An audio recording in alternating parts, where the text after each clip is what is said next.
Hello, I'd like to welcome you to our podcast on various pedagogical issues. Today, I'm talking about a very exciting topic, sugar. Sugar literally goes through our stomach and therefore concerns us all. The aim of this podcast is not to demonize sugar, but to shed light on foods that present typical sugar traps for children. I can guarantee you that you will be astonished.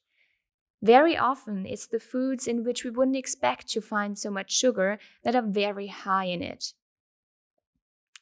I will point out 8 secret sugar bombs, and I'd like to present you healthy alternatives. Be inspired, and maybe you'll feel encouraged to try out a more conscious consumption of sugar for you and your kids.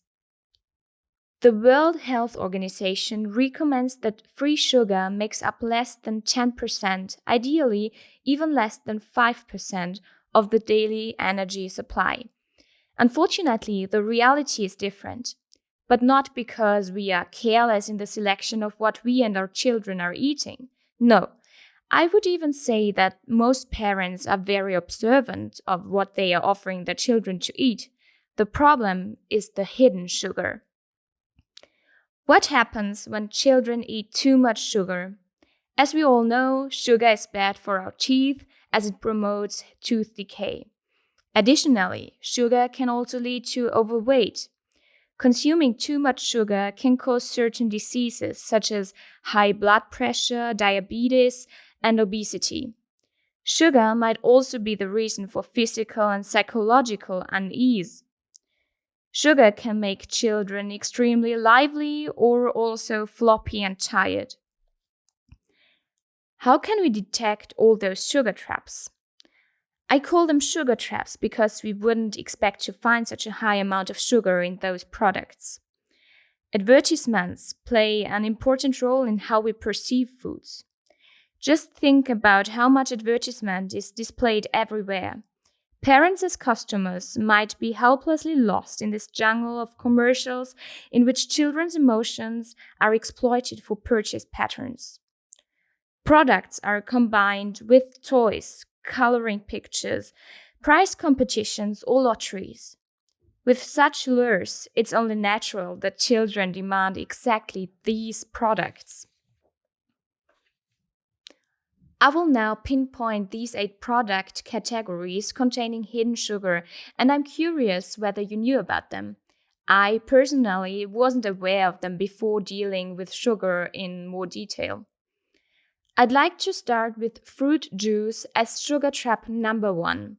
Did you know that a glass of fruit juice or fruit nectar contains as much sugar as a soft drink? 1 glass of apple juice holds up to 8 sugar cubes. You might ask yourself how you could make a glass of fruit juice healthier. Water it. Don't drink pure fruit juice, offer it diluted with water. For this, your function as a role model is very effective. 95% of what children learn is by imitating their role models. This means if I treat myself with a glass of pure orange juice, my child will also want a glass of pure orange juice. If I dilute my glass of juice with water, my child will also take on this habit.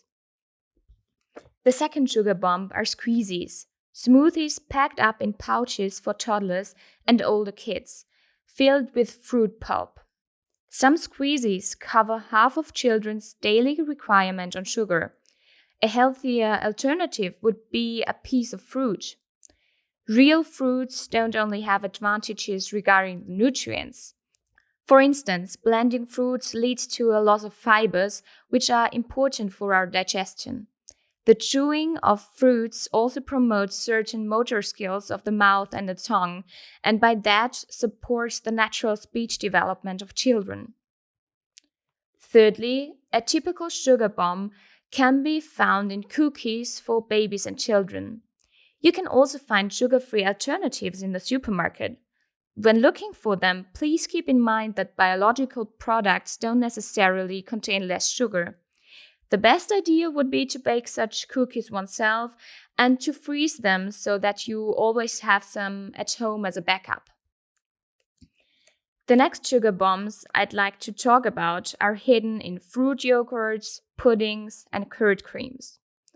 1 cup of yogurt contains up to 7 cubes of sugar. Therefore, such products should be offered to children as sweets and not as snacks. You might be looking for healthy alternatives. Combine natural or plant-based yogurt with fruits. Squash a banana with a fork and mix it into the yogurt.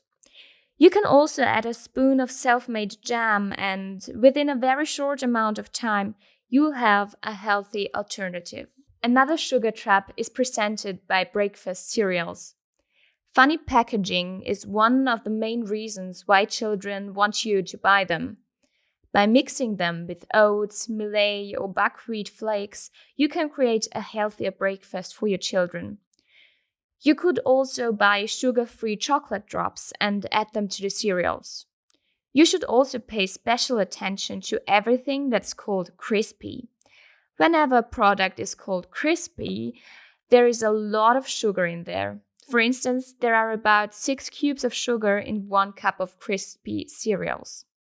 Sugar bomb number 6 can be found in fruit bars. Similarly to the cereals that I talked about before, fruits, nuts, and seeds can be used alternatively.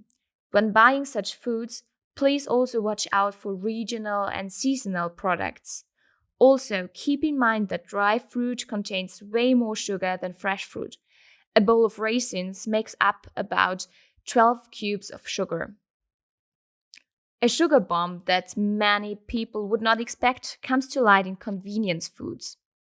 1 serving of convenience food can contain up to 13 cubes of sugar. But nobody would assume to find sugar in a normal meal, right? Have you ever really looked at the nutritional information at the back of the packaging?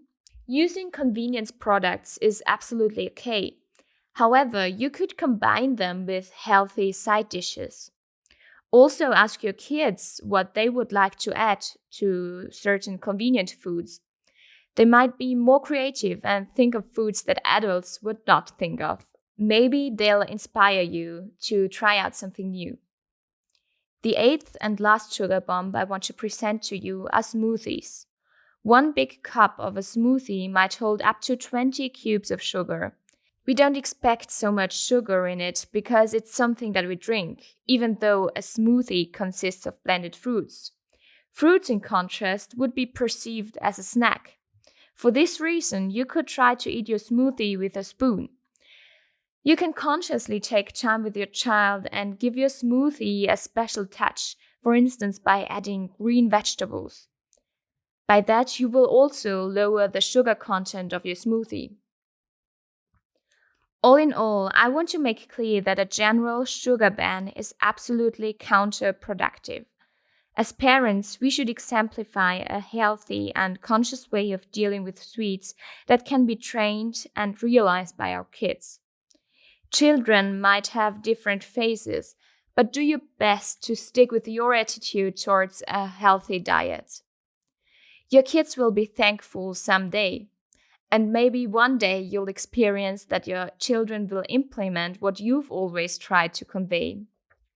In this sense, I hope you've found some new inspiration for a more conscious consumption of sugar, and maybe you'll think about all these sugar traps the next time you're grocery shopping. Thank you for listening. I wish you all the best and am happy if you tune in for the next episode. Bye.